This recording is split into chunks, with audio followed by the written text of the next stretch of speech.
So in the wintertime, a swimbait is one of the best bass fishing baits in the world. The only problem is a lot of times you have to fish them so slow that you end up losing them hooked on the bottom. We've all been there, but if you're sick and tired of losing swimbaits to all the rocks and logs on the bottom of your local lakes, in this video I will break down my top 5 favorite ways to rig swimbaits that will not get you hung up. So like I said, in today's video we are going to break down my top 5 favorite ways to rig a swimbait, because a swimbait is one of the best bass fishing baits on the market and one of the easiest to fish and one of the easiest to catch fish on. It's not like a lot of other baits where you have to understand how to work the bait.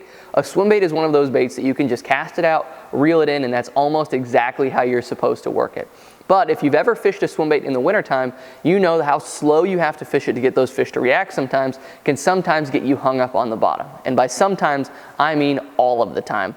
We've all been there. You cast it out, let that swimbait fall, hit the bottom, you start to do your slow retrieve, and you feel that hook just roll right over. Because most people, when they pick up a swimbait, pick up a traditional jig head style hook, which is what we all reach for because it's one of the easiest, has the best hookup ratio, but it also gets hung up the most out of every swimbait hook. So one of the biggest problems that I have with fishing a swimbait in the wintertime, especially up north, is I fish them around a lot of wood. We fish a lot of vertical banks with a lot of laydowns and a lot of big trees that are in the water, and those fish really get tight into those trees on those steep banks. And so the problem that I have is getting my swimbait hook stuck in all of the laydowns that are there and on the bottom. Because you have to crawl it so slow, and every time you bounce off a laydown, a lot of times you get a bite because it triggers those fish.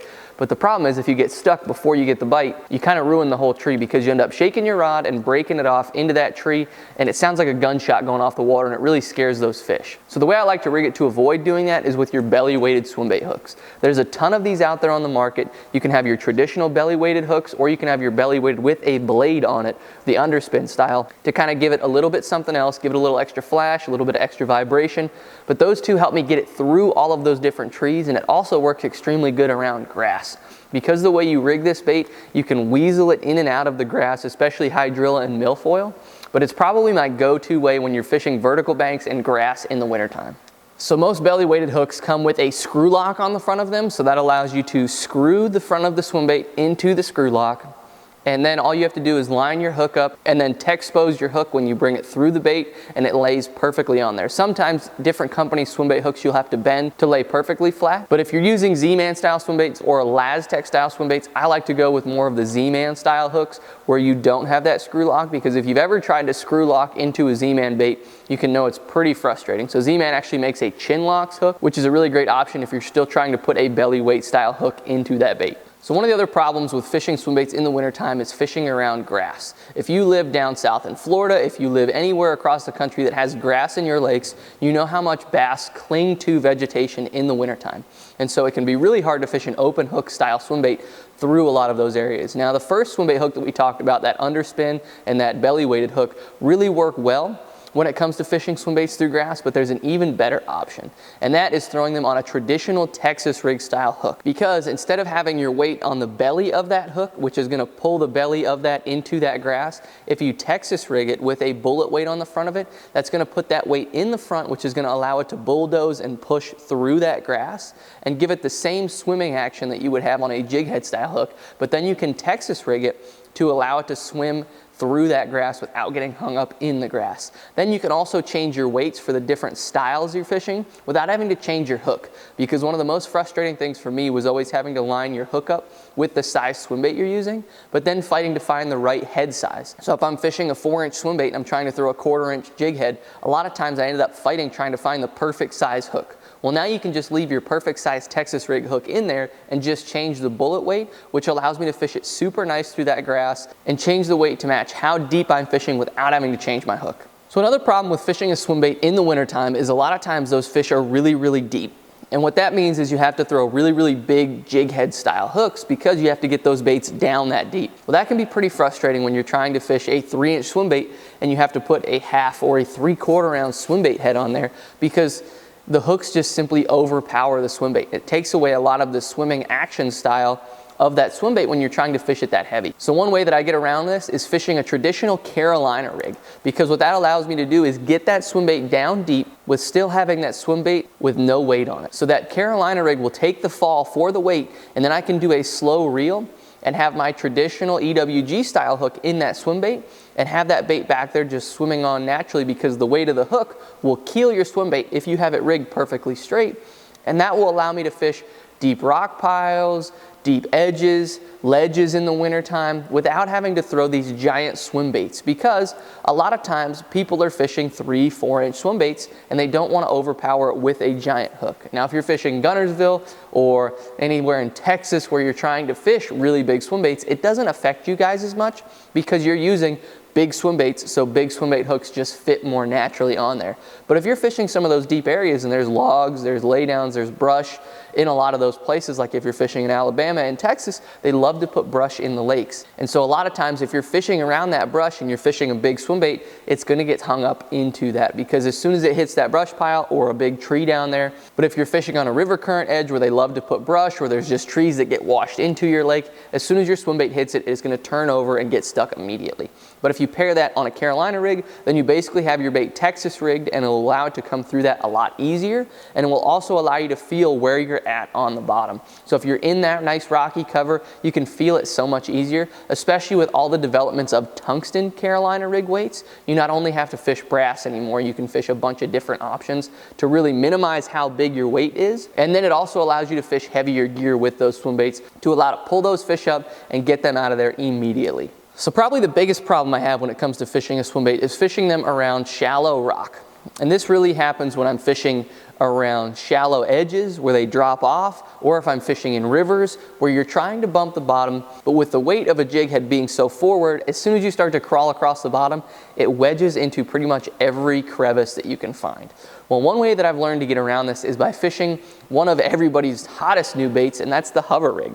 So what happens is when you rig a hover rig into a swim bait, it now elongates the weight through the belly of that bait, and then you have a soft plastic nose instead of a hard lead or a hard tungsten nose in your swim bait, and so it will bounce along the bottom instead of getting wedged into the bottom. And with Core Tackle and a bunch of other companies making all different size hover rigs, it now allows me to match the size swim bait that I'm fishing with the size weight of the hover rig. So you can fish them a lot deeper in a lot of different situations, but it really just allows me to fish it without getting it hung up. Because when you have a lot of boulders and you have a lot of chunk rock, your swim baits always like to dig into there. But now with the hover rig, especially with the eye of the hook being more in the middle of the bait, it pulls it over top of those rocks instead of wedging it directly into those rocks. And so it's been a really cool tactic for us to fish in river systems when you're bouncing baits along the bottom in the current, because there's always rocks, there's always current trying to push your bait into the rocks. This allows us to swim through that a lot easier. This is also great for pond guys because you're fishing baits really, really slow on the bottom and the areas aren't exactly deep.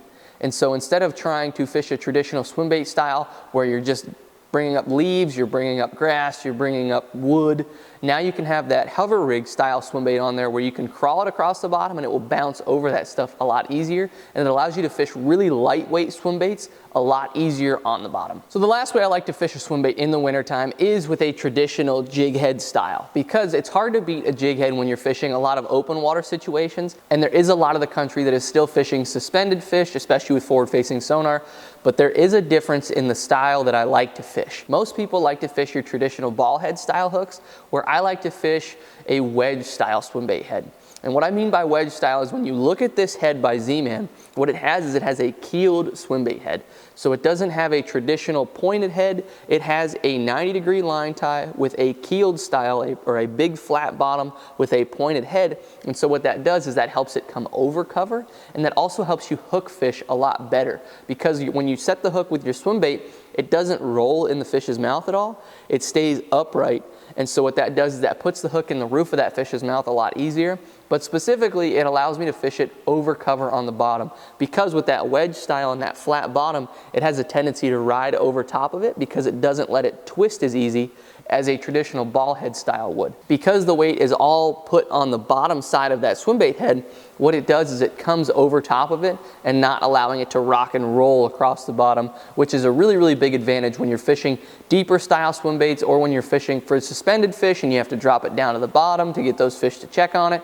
And instead of it rolling and getting hung up right away, it will sit flat on the bottom and give you a better chance to hook those fish. So one last thing I want to talk about is the gear I specifically like to throw a swim bait on, because in recent recent videos, we've talked a lot about spinning gear with swim baits. We've talked a lot about spinning gear with Damiki rigs. We have talked a lot about spinning gear with everything else, and you guys have really learned what spinning gear I like. And if you haven't, be sure to go back and check out some of my most recent videos, because I really break down a lot of finesse style fishing, which is a lot of what we do in the wintertime. But when it comes to fishing a swim bait, probably my favorite option is a bait caster, just because I like how easy I can reel it with a bait casting reel. And it just feels more comfortable for me, and I can fish it on a little bit heavier gear. Now, when it comes to a swim bait rod, there's a couple things I look for. I look for a soft tip, because I like to dummy proof it where when that fish eats it, I have a little bit of a cushion. So almost a crankbait style midsection and up. So from about the top third, I like it to be softer, but then I like backbone in the lower half, because what that does is that gives me the driving power to set the hook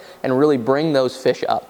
So when it comes to fishing a swim bait, I really like a 7.4 to a 7.6 style rod. This is an Arc Invoker Tour, and it's their crankbait style rod. And so what it is it's a medium heavy crankbait rod. And so that gives me both worlds of what I like to have. I pair that with a 7:2 gear ratio, because it's that middle of the road. I don't want to work it too fast, and I don't want to work it too slow. Now, if you're fishing swim baits deep, I will drop to a 6.3 or a 6.1, because that will allow me to slow it down in my mind, because we all get a rhythm of how we like to reel, and that's why they have different gear ratios, to keep your same rhythm, but allow to trick your mind to fish that bait at a comfortable speed for that bait. And so then the line I like to pair that with, I don't really like braid to a leader. I like fishing straight fluorocarbon, and so when it comes to fishing these swim baits, a lot of times I will be anywhere from 8 to 20 pound test, depending on the size of the swim bait that I'm fishing, to how deep I'm fishing it, how clear the water is. All of those different factors come into play. So you just have to match that up with how heavy your swim bait is and the color of the water and the size of the fish to really match your perfect situation. And a swim bait always catches fish, but it might not always be the great option. So to see another bait that pairs extremely well with a swim bait, check this video out up here. But now what we're gonna do is we're gonna dive into the good word of the Lord. So if you guys wanna stick around to hear some great passages out of the Bible, hang out. But if you guys wanna check out another fishing video, please feel free to click this option up here. So as always, guys, we're gonna end with the good word of the Lord. And I've been reading in the book of Romans lately. That's where my chapter marker is. And so what we're gonna do is we're gonna talk about a passage that I really got kind of that oh my gosh moment from. And so right now we are in Romans 6:3, and it talks about death through Adam and life through Christ. And so the passage says, therefore, just as sin entered the world through one man, and death entered through sin, in this way death spread to all men because all sinned. So this talks about how just because Adam created sin, basically. When Adam ate the apple off the tree, when the snake convinced them to eat the apple, Adam and Eve ate the apple, that brought sin into our lives. We were cursed with sin through Adam and Eve, and so that's why we all sin today. So keep that in mind. So then continuing, it says, in fact, sin was in the world before the law, but sin is not charged to a person's account when there is no law. Nevertheless, death reigned from Adam to Moses, even over those who did not sin in the likeness of Adam's transgression. He is the prototype of the coming one. And so a little bit further down, it kind of explains it a little bit. And then it says, how much more have the grace of God and the gift overflowed to the many by the grace of one man, Jesus Christ? And the gift is not like the one man's sin, because from one sin came the judgment, resulting in condemnation, but from the many trespasses came the gift, resulting in justification. Since by one man's trespass, death reigned through that one man, how much more will those who receive the overflow of grace and the gift of righteousness reign in life through the one man, Jesus Christ? So then, as through one trespass there is condemnation for everyone, so also through one righteous act there is life-giving justification for everyone. And so what that basically says is, because sin came from one man, righteousness also came from one man. So because Jesus died on the cross for our sins, everyone was saved for all of the sins that you will commit because of one man. So just as everyone sins from one man's sin, everyone is saved from one man's righteous act. So that means all of the sins that you have committed, so if you're willing to apologize for your sins and open your heart up to Jesus, you are saved from one man's act. Doesn't matter what sin you had, it doesn't matter how many sins you have, all of the sins are forgiven because of one man's act. So I want you to keep that in mind during this holiday season. But thank you guys so much for watching. If you haven't already, be sure to hit that subscribe button to follow along for more. But thank you guys so much for watching. God bless every single one of you guys, and I can't wait to see you guys in the next video.